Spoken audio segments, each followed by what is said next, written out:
Celtics were without Kristaps Porzingis, no Al Horford, no Luke Cornett. All they did was just blow the doors off the Orlando Magic in their most impressive win of the season. I'm talking about it here at the TD Garden right now on the Locked On Celtics podcast. Be ever ready. Recognize the city of champs. Boston, baby, we do what you can't. Locked on number 18, Tatum and Brown, J-Team, step back. We gon' wet that and slay teams. Of course, the Celtics, who else could it be? Screaming like KG with the Larry O.B. Corrales above average, assessing the team status. Best daily pod, no cap, salary matching. Clutch like Bird the DJ, Pete John on replay. Prime time, dapping up the truth on the sideline. Raining J's, how it started, raising banners, how we finished. Locked on Celtics pod, home of the winners. B. Hey there, welcome back to the Locked On Celtics podcast right here on the Locked On Podcast Network, where it's your team every day, and I got you every day with a free, fresh podcast that's dropped directly to your device, especially on these extra game days, these Friday night game days, where it's a bonus podcast. It's the sixth podcast of the week. That's okay. I'll go 7 days a week if I need to. So make sure you're subscribed wherever you get your podcasts to make sure this podcast shows up as soon as I publish. You can watch the show on YouTube. I'm John Corrales. Used to play a long time ago. Now I'm here at the TD Garden in one of the back rooms, talking about the Boston Celtics' big win over the Orlando Magic. And this was, I'm calling it, the most impressive win of this season. 128-111. The Celtics had no Porzingis, no Al Horford, no Luke Cornett, 3 centers out for this game, and yet they found a way. I asked Joe Mazzulla, what do you do in a situation like this where you're down so many key guys? Well, how do you go up against a big team? Orlando's a big team, big strong team. Let me tell you something. I walked by Paolo Banchero, so I'm walking down the sideline of the court before the game to get to the back to for Joe Mazzulla's pregame media availability. Paolo Banchero is standing there on the sideline, on the baseline, right where the sideline meets in the corner, where by the end of the Orlando bench. I walk past him, and oh my God, like I know that he's huge, but it's the first time I've ever walked by him that closely. That dude is a beast. I cannot imagine having to play against a guy like that on a back-to-back third game in 4 nights. And for the Celtics to just, now you got to play against him again on Sunday. Then 2 days later, you got to play against another big behemoth. Like, if you see how big these guys are, you would never question how guys are tired on back-to-backs. And the Celtics came in here and against a guy that size and a bunch of guys that size, what did they do? They adapted. They used their speed. They threw a bunch of lineups out there. They used Lamar Stevens as their center. Here's a guy who just goes from not playing to, oh, we're going to use you off the bench, to, hey, guess what? You're starting for us. Just whatever it is, these guys are stepping up and stepping into these roles that, you know, Lamar Stevens is out of nowhere. Oh, you're a starter now. And the Celtics really needed everybody to step up, but they used their speed. They pushed the ball. 2 of my favorite plays, speed, were kick-aheads. One from Jaylen Brown, one from Jason Tatum. The one from Jaylen Brown ended up becoming Jaylen Brown's best dunk of the night, maybe his best dunk of the year, where he gets the ball off a Banchero missed free throw, and as he rebounds the ball, it's Jaylen, it's 5 Orlando Magic, somewhere between him and the basket. And the typical thing that happens there is, you start dribbling the ball up. Jaylen would normally start dribbling this ball up. I'm Jaylen Brown. I'm just going to do this. What does he do? No, he kicks it ahead up to half court where Drew Holiday is kind of streaking down the sideline. Now, all of a sudden, it's one-on-one. And the rest of the Magic like, oh, crap, we got to run back. So Holiday drives right, kicks it over to the left. Derek White is there. Derek attacks. In all of the madness, Orlando does the one thing you can't do in that situation. They completely lost Jaylen Brown. Jaylen gets the pass, boom, poster dunk. Amazing. Later, Jason Tatum, after a made basket, surveys the floor. After the make, the ball goes through. He looks up, and you can see him kind of reaching back. It's like, hey, Pritchard's him down. He was like, hey, come on. Gets the ball, boom, kick ahead out to Derek White, I believe. He drives, kick, swing on over. There's Peyton Pritchard spotting up, gets the ball, gets a layup. Once again, the Orlando Magic retreating. You get lost. Cole Anthony. It's like, oh crap, I gotta run back. There's the ball. I'm watching the ball. Gets over here. Now I gotta go over here. Oh wait, no, my guy's over here. Now I gotta run out to him. Overreact. It's like react, overreact, strong overreact, and then Pritchard gets by, layup. Playing fast. This is like Tommy Heinsohn was somewhere at a bar in heaven, cracking Miller Lights, going, "That's how you run off makes." He kept telling the Celtics to run, run, run, run. And there they were. This was the stuff. If Tommy was here calling this game, this would have been the absolute, he would have loved calling this game because it's exactly the style he wants. Run off makes, run at any chance you get. Celtics played fast. They got 31 assists out of this. Let me tell you something. What makes this super impressive is they didn't just come out and beat the Orlando Magic. I didn't think they were going to do it. I thought this was going to be their first home loss of the season because they were without three centers, and I thought, ooh, this is going to be tough. They didn't just win because, hey, the Celtics are still really good. And Orlando has Boston's number in a sense, or had it. But, I mean, the Celtics are still better overall. And so I didn't think it was out of the question that the Celtics were going to win. But what made this super impressive is they adapted. They got contributions from everybody except for Svi Mikhailuk. Sorry, Svi.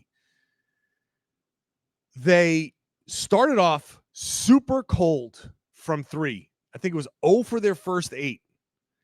The ball movement was there. And early in the first quarter, I was thinking, wow, the Celtics are working really, really hard and getting misses. Orlando not working quite as hard, and they were getting easy buckets. And I said, man, this is a recipe for disaster. Kind of seen this movie before where the Celtics come out with good intentions and the shots aren't falling. And so what happens? That's when they tend to go off on their own. Jaylen tries to take over. Jason tries to take over. Guys try to do a lot themselves. But they never did that in this game. They never fell into the old habits. Third game in 4 nights, a back-to-back against a tough Cavs team, right? They went out there and it was tough. They were missing key guys, and they came out strong. They played with good energy from the beginning, and when the shots weren't falling, they didn't abandon anything. They just kept going. And then Peyton Pritchard comes in off the bench. Peyton hits a couple of three-pointers, and by hitting those three-pointers, I think that just gave the Celtics a little bit of juice. And once those three-pointers fell, then it started to get a little contagious. Then other shots started to fall. Hauser started to hit. But Peyton was hitting all the catch-and-shoot threes. And the ball just kept on moving. I was incredibly impressed. I came out of this game thinking, best passing game of the season and most impressive win of the season because of the focus, to come out the way they did, the ball movement that never ever stopped. They had 31 assists, but I'm telling you, the potential assists were probably in the 40s. I wouldn't be surprised if the potential assists were up near 50 because there were that many misses early on and there were misses sprinkled throughout the game. They could have had, I'm willing to bet, at least in the mid 40s, possibly 50 potential assists. This was that good of a passing game. And that's how cold they were early on. Again, 0 for their first 8 from 3. I believe most of those were catch and shoot opportunities. So just in the first quarter, they probably had 30, you could probably add to that the total of 36, 37 potential assists. So, and that's what the Celtics track. The Celtics don't necessarily track the assists. They track the potential assists because you need to make the bucket to get the assists. And the Celtics are basically like, hey, as long as you get in position to make these shots, some nights they're not going to fall. It happens. So anyway, I just felt like they're using their speed, just got Orlando in a place where they just could never recover. I compared it to a lion tracking down a gazelle and latching onto that gazelle and just never letting go and slowly wearing it down. They just kept on going, and they didn't let Orlando kind of hang around. They were down early, then they turned around and put up a 30-point first quarter. Then in the second quarter, they started to build a lead. In the third quarter, they got that lead up to 23, 25. They just kept on going. And you got garbage time out of this game. That's a really impressive win. I think once again, Jaylen Brown, Jaylen said, this is how I want to play all the time. Jaylen, 8 of 15. He was 0 of 5 from 3. I didn't even notice. I swear I saw that stat when I was doing my post-game stuff on Boston Sports Journal, and I was like, really? 0 for 5? He didn't hit a single one? I could have sworn he hit one. That's how good he was. How often is Jaylen Brown a team-high plus 20 without hitting a single three-pointer? He was 8 of 10 from 2. And the Celtics were almost perfect inside their restricted area. I think they only missed like maybe 1 or 2, if that. So Jaylen, 18 points, 4 assists, 3 rebounds. Tatum, 30 points. Now he had a 30-point night. I kind of didn't notice that he was scoring as much because the passing was so good. I don't look at this as Jason Tatum leads the Celtics to a win. That's not how I look at this game at all. Although 30.6 rebounds, 4 assists, that kick ahead is my favorite Jason Tatum play of the night. Derek White. How much more can you say about Derek White? Some of the passes that he made were incredible. 2 amazing ones that I can think of off the top of my head. In the first quarter, where the ball goes up to Jaylen Brown, he's bringing it up the right side. Tatum's kind of running down the middle. He kind of passes, like if you drew a line between Jaylen and Derek White, Tatum kind of crosses that line. The ball comes over to Derek, and Derek, in one motion, catches it over his head and whips the pass past the defender. I think it was past Banchero, and to Tatum underneath for the layup. That was amazing. And then later on in the third quarter, where O'Shea Brissett was bringing it up on the left side. He gets it over to Derek White and cuts, give and go. And Derek just catches it and just rifles a little pass, a one-handed with a little bit of English on it for a layup. And just at that point, Derek's doing a little skip. He's doing his little hop, It's very Happy Gilmore style. He's just hopping up and down. And Jason Tatum is doing the, raise the roof on the right above the break 3-point line. Celtics were feeling it at that point. Derek White. I mean, he's not going to be an all-star, and it's going to be because there's too many good players on the Celtics, and there's just somebody else is going to have to get. But tell me a player that's been better than Derek White right now. He's out of his mind. 19 points, 8 assists, 4 steals for Derek White. 4 rebounds, 1 block, 1 turnover. Derek White doesn't have the counting numbers, but let me tell you something. If this was a different team, if one of the Jays wasn't here and Derek White was asked to score a lot more, he could average 25. No doubt in my mind. Derek White is so damn good. Jrue Holiday, the counting stats, 6 points, 4 assists, 2 steals, a block, plus 12. But he was huge. Let me tell you, you want to know who the real star of this game was? It was post game. The real star of this game was Hendricks Holiday. Drew's son was in the locker room. Little 3-year-old Hendricks Holiday was just the star of the post game. Sam Hauser was doing his post game press conference.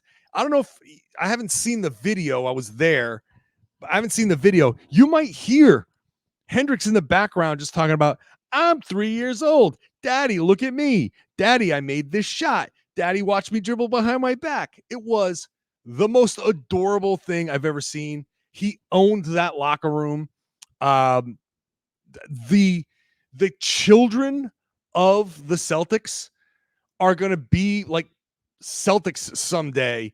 And it's just going to be like 3 kids named Hendricks and Deuce Tatum and, winning the 20, what would that be? 2040 NBA championship. 2040 NBA championship. Why not? I don't know if any video or anything like that exists, but let me tell you something. Absolutely, Hendricks Holiday was the star of that game. Shout out to Sam Hauser. What a complete game Sam Hauser played. 11 points, 3 of 6 from 3. Beautiful. 7 rebounds, 2 of them offensive. 4 assists, all of them to Peyton Pritchard. All of them to Peyton Pritchard. 4 steals. Now, some of those steals, he said after the game, right place, right time. Orlando had fallen apart. They completely lost their composure in this game. The Celtics forced 21 turnovers in this game. 21.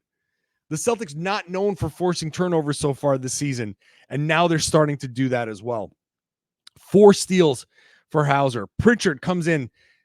I think Pritchard was the turning point of this game just in the first quarter, because when the Celtics were down and struggling and it felt like, I'm afraid that these guys are going to start breaking from the plan. Pritchard came in and it was a 21-9 run to close the first quarter, where Boston was down, I think 7 in the first quarter. And then they turned around and went into the second quarter with a lead. They put up a 30-point first quarter, and it was all because Peyton Pritchard started hitting those threes. And Sam Hauser was feeding them. Shout out to Neemias Queta. Shout out to O'Shea Brissett, Lamar Stevens, all of them stepping up, doing something. Celtics went 10 deep in this, and they got something from everybody. The only guy who really didn't do anything was Svi Mikhailuk. He played 5.5 minutes early, and he just never went back in. So just overall, a great performance. A great performance from the Celtics. Adapting to a situation, once again, just showing that they don't have to play a certain style. I talked about Mazzulla ball before. Mazzulla ball is whatever's necessary. Mazzulla ball is making the right play. One of the things he loves to say, and I'm going to end it on this, one of the things he loves to say is success looks different every night. And in this game, this couldn't be a better example. Success looked different for the Celtics in this game. It looked like speed, passing, ball movement, touch passes, multiple passes, hockey assists. I can't wait to see the secondary assist numbers in this. And the Celtics stayed perfect at home, 13-0. Sunday, they play the Magic again. 3:00 in the afternoon. How's that going to go? I don't know. Will they have Porzingis? I don't know. They'll have Al Horford because he was out for rest. So that's going to be a different dynamic just alone. Having Horford instead of Lamar Stevens just changes the dynamic. What's it going to mean? I don't know, but I will be here. I'll be doing a post-game podcast. And then the Celtics head out west, We're almost at Christmas. I hope you did all your shopping. Yeah, I realize I'm like 10 days from Christmas. Like, wait, what? What? Uh-oh. Uh-oh. I hope that shipping is still in the window. But you don't have to pay for any shipping for me because I'm here giving you podcasts on the daily and whenever they play. I'll be here Sunday after the game. So make sure you're subscribed wherever you get your podcasts. Thank you so much for watching and listening to this bonus Celtics podcast. All you everydayers, now tell your friends that they should also be listening to and watching the Locked On Celtics podcast. It's right here on the Locked On Podcast Network. It's your team every day.